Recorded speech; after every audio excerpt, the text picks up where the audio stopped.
पे अच्छा है तो मूवी और ये उसका बात मत सुनो। Stunt stunt stunt fight fight fight super under water fight not upper lower under water. സാധാരണ നമ്മുടെ തെലുങ്ക് ആക്ഷൻ പടത്തിൽ നിന്നുണ്ടാവുന്ന എല്ലാ ചേരുവകളുമാണ്. ജൂനിയർ NTRന്റെ പെർഫോമൻസ് എടുത്തു പറയേണ്ടതാണ്. പിന്നെ അച്ഛനായും മകനായുള്ള 2 ഗെറ്റപ്പിലാണ് പുള്ളി വരുന്നത്.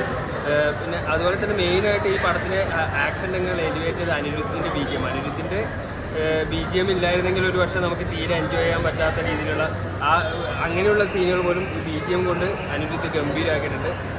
മൊത്തത്തിൽ പറഞ്ഞു കഴിഞ്ഞാൽ ഒരു സെക്കൻഡ് പാർട്ടിലേക്കുള്ള ഒരു ബിൽഡപ്പ് കൊടുക്കുന്ന ഒരു ഫസ്റ്റ് പാർട്ട് എന്ന രീതിയിലാണ് ഈ കഥ വന്നിരിക്കുന്നത്. പിന്നെ ഒരു കടൽ തീരവും അതിനെ ചുറ്റിപ്പറ്റിയുള്ള ഗ്രാമങ്ങളും അവരുടെ കഥയാണ് പറയുന്നത്.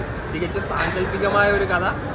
സാധാരണ നമ്മൾ തെലുങ്ക് പടത്തിൽ ഇപ്പോൾ പുഷ്പയൊക്കെ കാണുന്ന ആ ഒരു കാട്ടിൽ സെറ്റ് ചെയ്ത പോലെ ഒരു ലൊക്കേഷൻ സെറ്റ് ചെയ്തിട്ടുള്ള ഒരു കംപ്ലീറ്റ് ഒരു ആക്ഷൻ മൂഡിലുള്ള പടമാണ്. ആക്ഷൻ രംഗങ്ങളൊക്കെ അടിപൊളിയായിട്ട് വന്നിട്ടുണ്ട്. അതുപോലെ തന്നെ മ്യൂസിക് ഡിപ്പാർട്ട്മെൻറ്റൊക്കെ അടിപൊളിയാണ്. പിന്നെ സെയ്ഫ് അലി ഖാൻ്റെ വില്ലൻ വേഷവും വില്ലന്മാരുടെ കൂട്ടത്തിലാണ് നമ്മുടെ മലയാളത്തിൽ നിന്നുള്ള ഷൈൻ ടോം ചാക്കോ വന്നിരിക്കുന്നത്. അതുപോലെ തന്നെ സുദേവ് നല്ലൊരു റോൾ ചെയ്തിട്ടുണ്ട്. മൊത്തത്തിൽ നോക്കിക്കഴിഞ്ഞാൽ ഒരു സാധാരണ തെലുങ്ക് പടത്തിൽ നിന്ന് കിട്ടുന്ന ഒരു ആക്ഷൻ പടത്തിൻ്റെ മൂഡിലുള്ള ഒരു ഫെസ്റ്റിവൽ മൂഡിലുള്ള ചിത്രമാണ് ദേവര പാട്ട്.